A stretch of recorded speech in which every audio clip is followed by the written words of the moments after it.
भगवान ने सबको प्रणाम करके विद्वत जनों, संगीत जनों, माताओं, बहनों, आप सब विराजमान, आपके अंदर बैठी हुई भक्ति रूपी शक्ति को मैं साष्टांग दंडवत प्रणाम करके थोड़ी गुरु तत्व की चर्चा करते हैं। आज गुरु पूर्णिमा महोत्सव, देखिए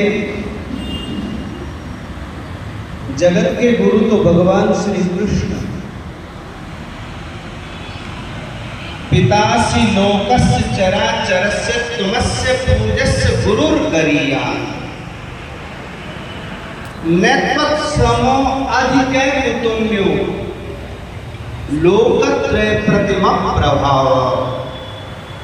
जगत के गुरु तो केवल भगवान श्री कृष्ण। हाँ, ये निश्चित है, ये जरूर है कि उन जगत गुरुओं का भी कार्य साधने के लिए हनुमान जी सरीखे दास प्रकट करते हैं। बोलो हनुमान जी महाराज की जय। त्रेता युग में भगवान विष्णु का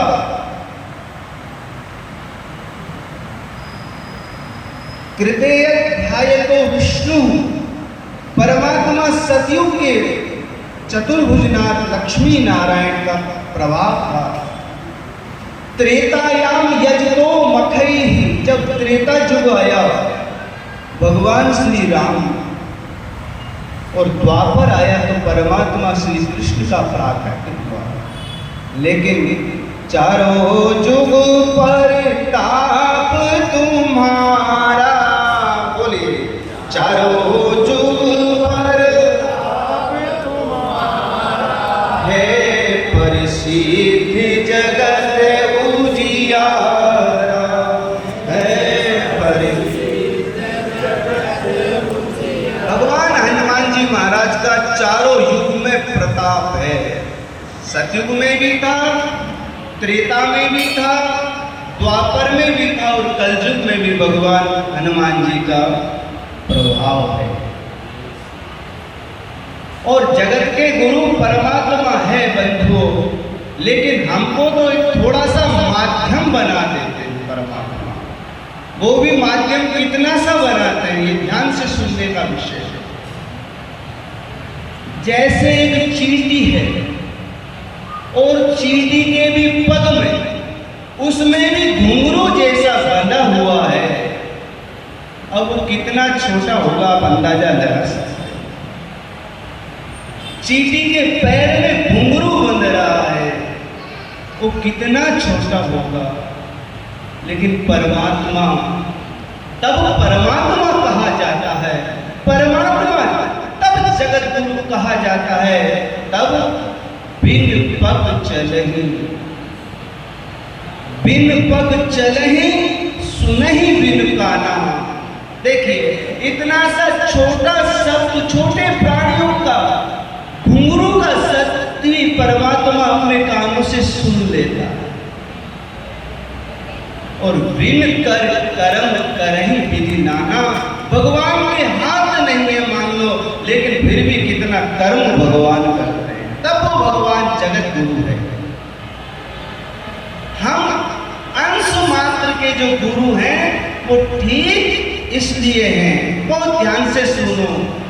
जीव समुद्र का जल नहीं पी सकता क्योंकि उसमें लवण है, और वही जल बादल बरसाते हैं तो पीने योग्य हो जाता है।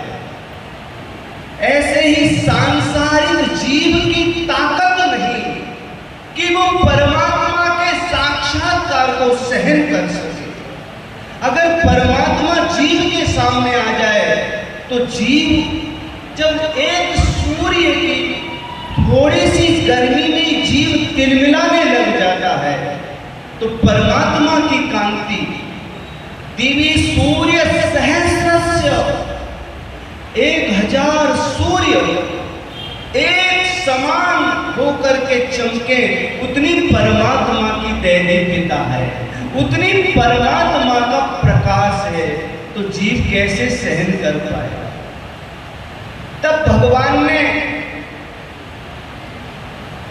छोटे छोटे गुरुओं को स्थापित कर दिया, भाई इनके माध्यम से मेरी लीलाओं का, मेरे गुणों का, मेरी भक्ति का रसास्वादन करो, जिससे तुमको मेरी प्राप्ति हो जाएगी। सीढ़ी बनाई जाती है कि एक साथ ऊपर नहीं चढ़ा जाता, उसी भांति कोई महान गुरु के माध्यम से महान परमात्मा की शरणागति जीव प्राप्त कर लेता है। और आप और हम तो उन गुरुओं के शिष्य बंधुओं, भाष्यकार रामानुज स्वामी जी महाराज, देखिए आपकी और हमारी संस्कृति का दिन प्रतिदिन ह्रास होता जाता है, वैदिक सनातन धर्म खत्म होता जा रहा है। इसका कारण क्या रहा बंधुओं? संस्कारों का अभाव हो गया, संस्कार जन्य प्राणी हो गए। न तो माता पिता अपने बच्चों को ठीक से संस्कार दे पाते हैं और न बच्चे लोग इस संस्कार में ग्रहण कर पाते हैं। विज्ञान युग आ गया है, इतना विज्ञान युग के पीछे भागोगे तो संस्कार और दिन प्रतिदिन खत्म होते चले जाएंगे। व्यक्ति को 70-75 वर्ष की आयु में तो यही ज्ञान नहीं होता है कि श्रीमद् भगवत गीता क्या है और भागवत क्या है। कितना दुख का विषय सुना रहा। श्रीमद् भगवत गीता क्या है और भागवत क्या है, इसका अंतर मालूम नहीं है। हाथ जोड़ के आ जाते हैं, गुरु जी हमको ज्ञात करें। अरे जिन घरों से गीता, रामायण, भगवान राम कृष्ण ये वेदों की ध्वनि खत्म हो जाएगी, तो सोचिए बंधुओं, वाल्मीकि रामायण में लिखा है कि रावण भी सुबह उठ करके, और रावण ही नहीं उनके जितने भी राक्षस कुल के व्यक्ति थे वे वेद पाठ करते थे। ये श्री हनुमान जी महाराज ने सुना।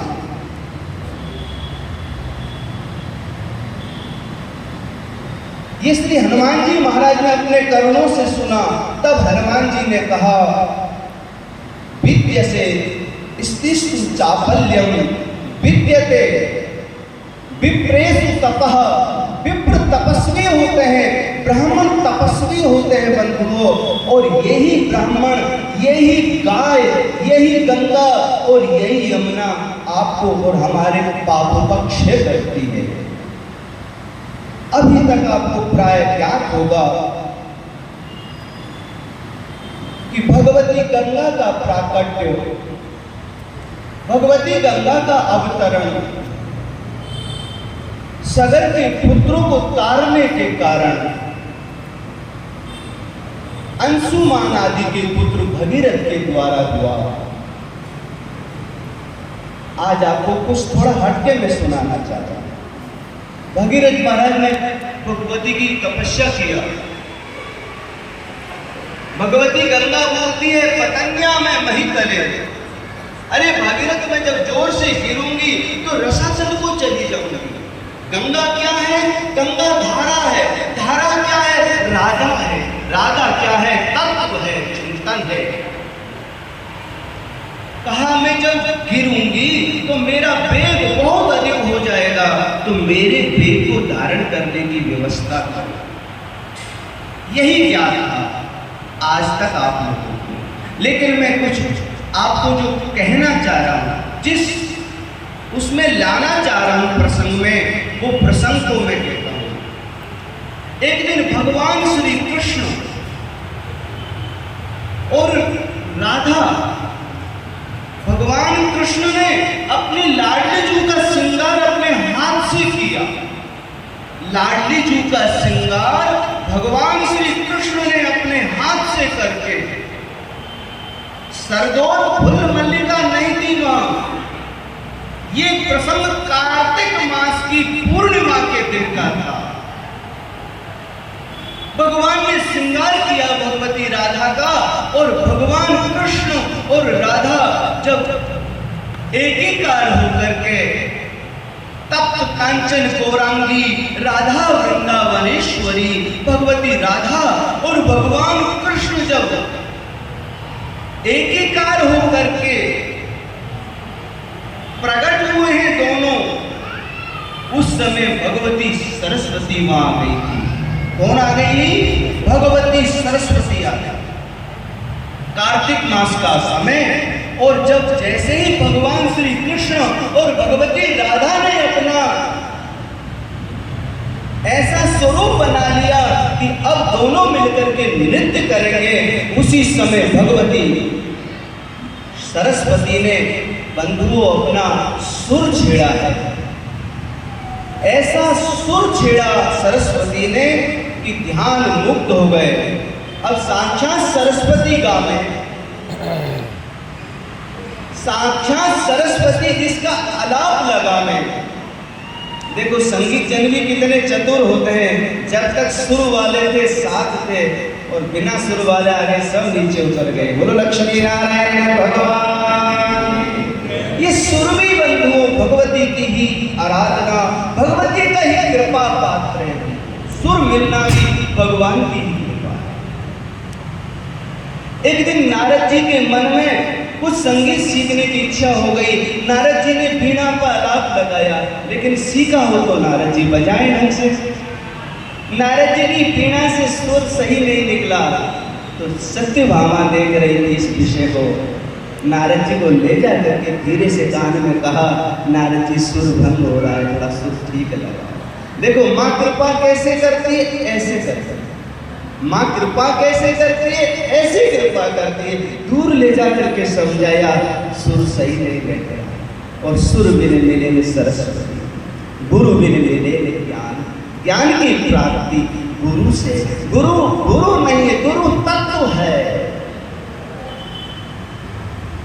सरस्वती ने जैसे ही आलाप लगाया बंधुओं, उसके बाद भगवान श्री कृष्ण और राधिका नृत्य कर रहे हैं। उस नृत्य को देखने के लिए ब्रह्मा जी प्रकट हो गए।